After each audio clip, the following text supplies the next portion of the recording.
Welcome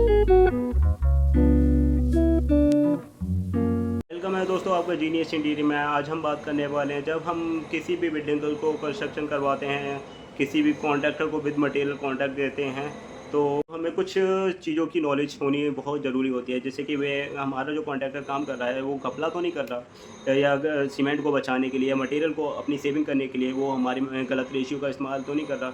अगर आपका ratio proper नहीं होगा फ्रेंड्स, तो जो आपका बॉल है या स्लैब है वो प्रॉपर्ली स्ट्रेंथ गेन नहीं कर पाएगी। अगर वो सीमेंट उसमें कम यूज़ कर रहा है या गलत रेशियो का इस्तेमाल कर रहा है, तो वो प्रॉपर्ली गेन नहीं कर पाएगी। तो इसी की वजह से आपको कुछ पॉइंटों की नॉलेज होनी चाहिए, जैसे कि आपको manufacture of concrete and manufacture of motor ratio, जो मैं आपको बताने जा रहा हूँ। आने वाले हैं ratio of the concrete. Concrete को बनाने के लिए किस किस रेशियो का यूज़ किया जाता है, मैन्युफैक्चर करने के लिए किन रेशियो का यूज़ किया जाता है। तो चलते हैं फिर। M5 का रेशियो जो होता है 1:5:10 होता है, जिसमें कि हमारा फर्स्ट जो होता है, मतलब 1 जो होगा वो हमारा सीमेंट होता है, एंड 5 जो होगा वो हमारा फाइन एग्रीगेट होता है, 10 जो होगा फाइन कोर्स एग्रीगेट होता है, और इसकी स्ट्रेंथ जो होती है हमारी 5 न्यूटन पर mm² होती है। फिर चलते हैं हम M10 के रेशियो पे। M10 का रेशियो जो होता है 1:3:6 होता है, जिसमें कि हमारा सेम प्रोसेस होता है। 1 हमारी सीमेंट होती है, सेकंड मतलब हमारा 3 7.5 के रेशियो होता है हमारा 1:4:8, जिसमें कि सेम प्रोसेस होता है। फर्स्ट जो होगा 1 हमारा होगा सीमेंट, 4 जो होगा हमारा फाइन एग्रीगेट होता है, 8 जो होगा हमारा कोर्स एग्रीगेट होगा, जिसकी स्ट्रेंथ जो होती है हमारी वो 7.5 न्यूटन पर mm² होती है, जो मोस्टली हम पीसीसी वर्क में ही यूज करते हैं।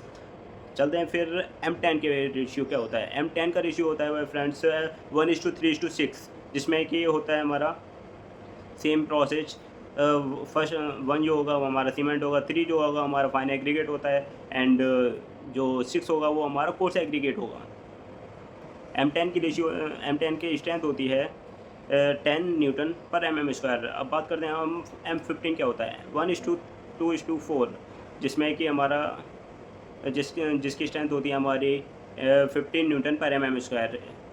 एंड M20 का रेशियो जो होता है 1:8:3 होता है, यानी 1:1.5:3, जो कि जिसकी स्ट्रेंथ होती है 20 न्यूटन पर mm²। जो हम स्ट्रक्चर को बनाने में, जैसे कि स्लैब को कंस्ट्रक्ट करने में, कॉलम को कंस्ट्रक्शन करने में इसका हम यूज कर सकते हैं। अब बात करते हैं हम M25 का रेशियो होता है 1:1:2, जिसका जिसकी स्ट्रेंथ होती है 25 न्यूटन पर mm²। इसको हम हैवी कंस्ट्रक्शन के लिए यूज़ कर सकते हैं, कॉलम को कंस्ट्रक्शन करना, एंड हमारी जो हाई राइज बिल्डिंग होती है इनमें यूज़ कर सकते हैं। इसके बाद जो रेशियो आते हैं फ्रेंड्स, वो हमारे जो डिज़ाइन मिक्स होते हैं वो होते हैं। जब हमें किसी हैवी स्ट्रक्चर को या फिर शेयर वॉल या फिर किसी भी हैवी स्ट्रक्चर को बनाना हो, तो हम डिज़ाइन मिक्स का यूज़ करते हैं फ्रेंड्स। इसके बाद जो रेशियो होते हैं M10 होता है, M35 होता है, M40 होता है, M45 होता है, M50 होता है। ये सारे जो यूज़ किए जाते हैं वो डिज़ाइन मिक्स होते हैं। ये बाई वेट हम क्वांटिटी लेके चलते हैं।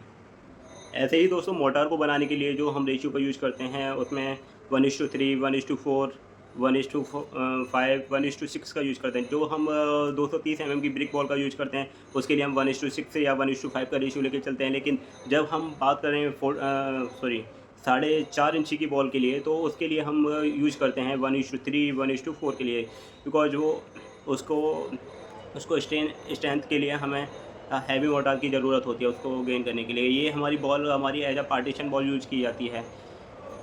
तो आई होप आपको ये वीडियो अच्छी लगी हो। तो ऐसी ही जानकारी के लिए हमारे चैनल को लाइक एंड सब्सक्राइब करें। तो नेक्स्ट वीडियो में मिलते रहेंगे दोस्तों, एंड नेक्स्ट वीडियो में हम आपके लिए लेके आएंगे इसका एस्टिमेट कैसे निकालते हैं अकॉर्डिंग टू रेशियो।